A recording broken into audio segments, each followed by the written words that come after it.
Okay, hi everyone. Welcome back. I wanted to say that I really appreciated the feedback that I got from the last video, and for all of you that sent your stories. They were awesome stories. There were some great stories. So we're gonna start with the new lesson today. Roxy, be good today. Okay, so again, here is my name and my email. Um, any suggestions, feedback on how to make the videos more interactive, or what I can do to make writing more fun or seem like more fun, please send in feedback. I love to hear it. And you just send it to this email. Also, any submissions. So for the word of the week, the writing prompt, or any of the stories that we talked about, you can also send those to this email along with Brother Mondays. So this doesn't work. Okay. There was a quiz. I will just create a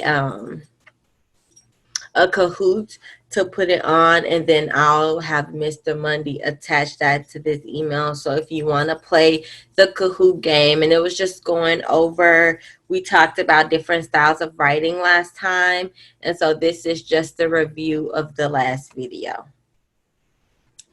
This is also a review. We talked about narrative writing, the 4 types of writing: narrative, descriptive, persuasive, and expository. We talked about those 4, and we went deeper into the narrative writing. This is a template for what a narrative essay should just have, and how you can go about writing a good narrative. So this is just a review slide of what we talked about last time. And then the Black History moment. This video is about Sarah Collins. So in the bombing of 16th Street Baptist Church, we usually hear about the 4 little girls. Well, that is more than true, and their lives should be honored. But actually, there are 5 little girls in the basement. Only 4 little girls died. And the 5th little girl, Sarah Collins, who was Addie Mae Collins' sister, she lived. She is blind, and since the bombing, she has had to go through so many surgeries on her eyes. Still to this day, she's having procedures done constantly to repair her eyesight that was damaged during the bombing of 16th Street Baptist Church. The 4 little girls are always remembered: Denise McNair, Addie Mae Collins, Cynthia Wesley, and Carol Robertson, I believe. I should have looked that up to make sure, but look more into the story about the 4 little girls if you don't know much about them. There's a great documentary on it. I think everyone should see it, so you should definitely head to research, Google it, learn more about Sarah Collins, because although she didn't die, she was downstairs in the basement at the church with the 4 little girls that did. And so her life should be as honored just as much as theirs. The word of the week, it looks pretty small, is ferocious. So ferocious, it sounds ferocious. Savagely fierce, cruel, or violent. And I'll just tell you the way I do the word of the weeks. I pick a different grade, mostly 6th through 8th, to see what words that Google feels like you should know. And I would recommend doing that if you want to extend your vocabulary. Just every day, look up a new word, write it down, or do it once a week and try to use that word throughout the week, so that you can know what it means and use it in the right context, because that's really important. But this is just a good tool to help you when it comes time to taking the SATs and the ACTs. there are a lot of vocabulary heavy tests once you get into high school and past that. So just extending your vocabulary, Googling what words should I know in whatever grade you're in, seeing do you know those words? Do you know what that word means? Can you use the word in a sentence? And try to use it more often. If you see the word, shout it out, look at it, make sure you know how to spell it correctly. These are just some easy things that you could just do throughout your day to make sure that you're extending your vocabulary, and it's fun to know words. And when you get to write essays, the the big words often sound better. But it'll be really good for writing, just figuring out words and helping your essays with good vocabulary. The writing prompt is, what have you ever learned from a person that is older than you? This was initially said grandparents, but everybody doesn't have that relationship with their grandparents, or they may not have experienced their grandparents, or their grandparents may have shared many stories. But anybody that's older than you, a lesson that you've learned from someone who would be considered your elder or not. It could be your big sister. What have you ever learned, a lesson that you've learned from them? And just write about it. So with the writing prompts, I would usually recommend that when you get a writing prompt, Roxy, she's crazy. When you get a writing prompt, the best way to approach it is just to write it for a minute. And you can time yourself, make your time longer and longer and longer as you get more comfortable with it. Um, so, usually writing nonstop, just start to write. That's really hard unless you do it often. So I would say the first time you do it, write for 30 seconds and just write. Just write. Don't stop. Don't think. Whatever comes to your mind, just put it straight to the pen. And then after is where you go and uh, do rough drafts, and you can organize it more. But sometimes our mind just needs to get those thoughts out. And that can increase the information that we're able to put into a paper or into a writing prompt. So, if you would like to send a response to the writing prompt and a sentence for the word of the week, which was ferocious, please do so to that email that I showed at the beginning, and I will show again at the end. Okay, this is back to a review of what we talked about last time. We talked about styles of writing. We talked about 4: narrative, a story that has characters, conflict, a problem, and a resolution.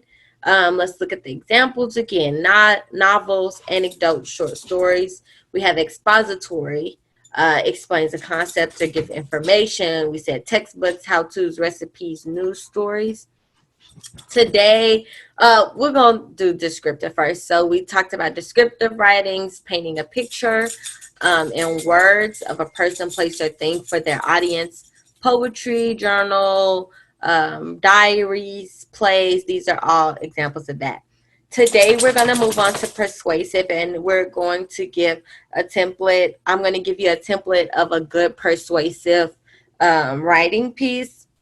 The my decision to do the persuasive and the narrative, if you're in this camp, you're most likely have or will soon take the standardized testing of whatever state you're in. And I know for sure in Texas, they do include styles of writing. And most times they're narrative writings or persuasive writings. They might have some expository text in there, but these are the two major that Texas standardized testing will have you to write. So it's really good just to get a template once that time comes for you to do that testing and have to do that writing. You'll have a basis of what you want to do already, and you'll have practice with it. So that's the good thing about doing camps like these, is you have practice, and you have more practice than people who aren't doing this. So your mind is fresh and your brain is always active that way. It won't take a long time for your brain to activate when school starts back. So this one, persuasive is all about persuading the person to believe something that you believe or to listen to you. And you can only do that if you give evidence. So you have to first make them want to listen to you. Usually when we're listening to people, if they haven't caught our attention in the first 10 seconds of the conversation, and maybe even five, then that determines how well you listen to the conversation or if you continue the conversation. So it's important to really get their attention. So you start by attention grabbing beginning. Do you want to change your life? Do you want to make some money? That's kind of how advertisers do when they first ask you, or when you first see that post. It's bright, it's lavish, it's big, because they want to grab your attention. Now that they have your attention, they can tell you what it is that they want you to believe or that they want you to purchase, and they're going to tell you why, just to make you do it even more. So you have to grab their attention. It's attention grabbing beginning. However you feel like you can best grab somebody's attention. Is that a sentence with the exclamation mark? Or is it a question that makes the reader think while they're reading or makes them want to read more? Then you have to give a description of your issue. What is wrong? Why do we need this idea or this belief? Why are we talking about this? What are we talking about? And then your opinion. I believe this, and this is why I believe this. Or I believe this, this, and this. And you want to make sure that they're all connected. All of your reasons are related. And you make sure you talk about that at the beginning so that they know this entire essay, at the end of it, I am going to believe this, and this is why they're going to talk to me about this to make me believe the idea that they are trying to get me to believe. So you start with reason one and make sure you give evidence to support it. And evidence, you need details. So you have to, if your friend just comes out and say, the sky is green, you're probably not going to believe that unless you see it. So they have to get you to believe it. You have to get the reader to believe you, and they not have to see the end result. So you have to give evidence. We are humans, and we go based off of what we hear a lot of times, and it has to be evidence based. So that's what you do for reasons 1, 2, and 3. I'm sorry, that says 3, and it should say 2. So you want to make sure that you're giving evidence, and those will be your 3 paragraphs, the 3 reasons you stated in your opinion statement. Then we come to the conclusion. You want to make sure you restate your opinion. I believe this, and this is why I believe this, what I've told you, reason 1, 2, and 3. How about you help me? And then you draw them in by asking them or calling some action. We are humans, we believe in action, and most people say, don't talk about it, walk about it. So after you've done all that talking, you have to kind of get them into some action. It doesn't have to be like it's going to be realistic. It's a persuasive story, or it could be realistic. But what action are you demanding from the reader? What are you demanding them to do? Maybe you want them to think about this in the future, or maybe you want them to eat healthier, or you have to call them to do some action.